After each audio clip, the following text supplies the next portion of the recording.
Welcome back to the Venom Workshop. So today I'm going to show you how to do is how to change the rear shock on an X18R. It's not going to be much different to the X18 50cc, but it is a little bit different because the engine's a little bit bigger than the X18R. This has got the 200cc engine, so the 50cc is a tiny bit different, but not much. So I'm going to get my sockets and we'll get started. This is a two-man operation. This is not something you'll be able to do alone at your garage type thing. Because once you take that rear shock out of there, this thing is going to literally drop. So you're going to have somebody hold it on each side and lift it up and down to wherever you have to put your nuts and bolt, or your bolt back through. And so I'm going to go show you how we can get it loosened to get it taken off.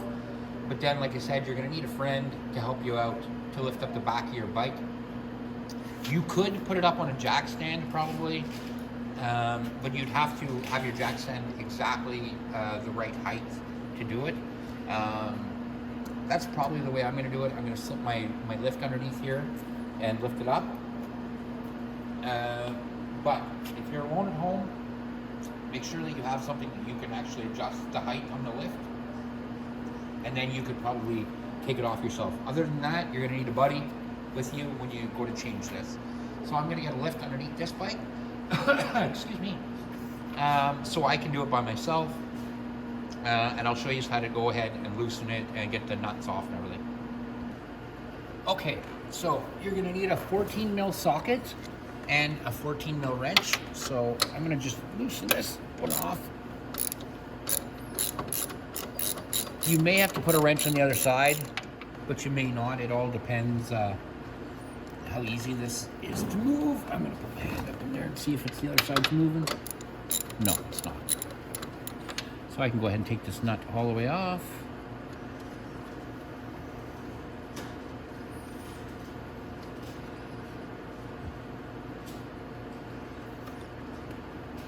And then I'm going to go to the other side on the bottom.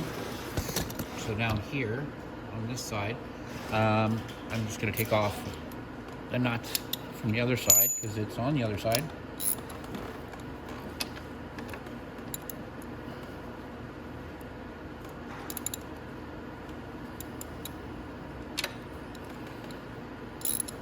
And this one is going to need a wrench on it because it's turning already. There we go.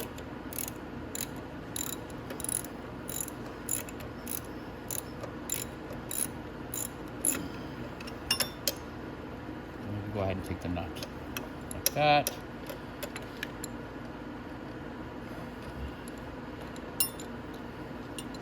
And I'll put it right there with the other one. Now, I might be able to push that through. Yep, I can.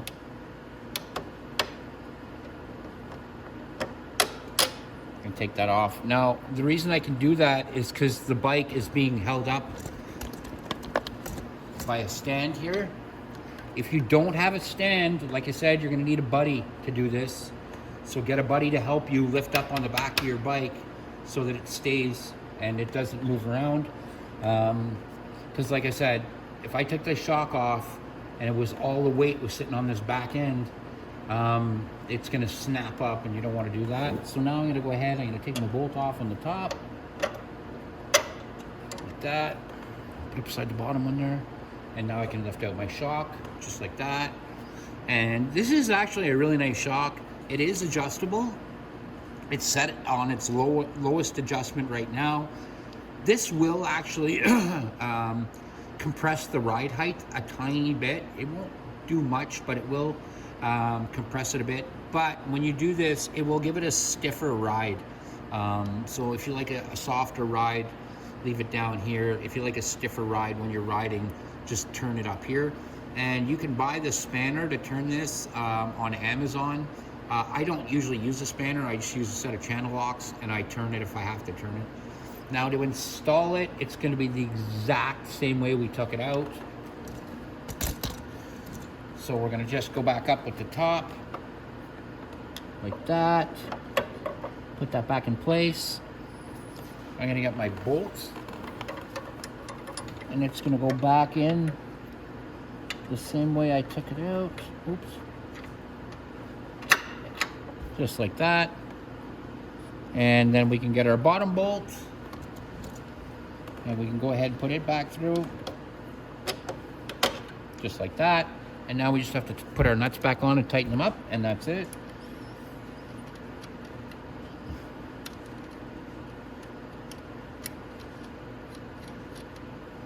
Right. So that one's on. Now I gotta put my other nut up there. One up in the front. That one on. I'm just gonna finger tighten them for now. There we go. Now we'll come back and we'll tighten up this back one.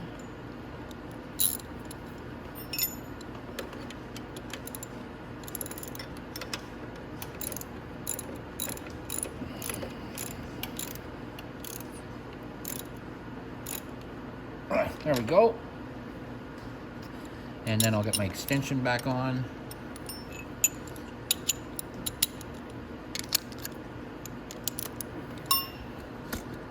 Put the front one back on.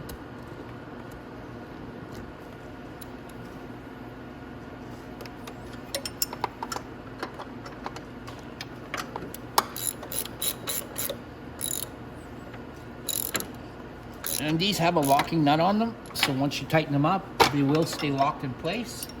So that's it, guys, right there. That is how you change the rear shock on your X18R. Like I said, this will work for the 50cc.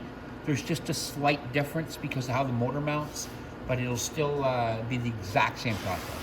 So I hope you liked the video, guys. So definitely go down, like, and subscribe, and hope to see you in the next video.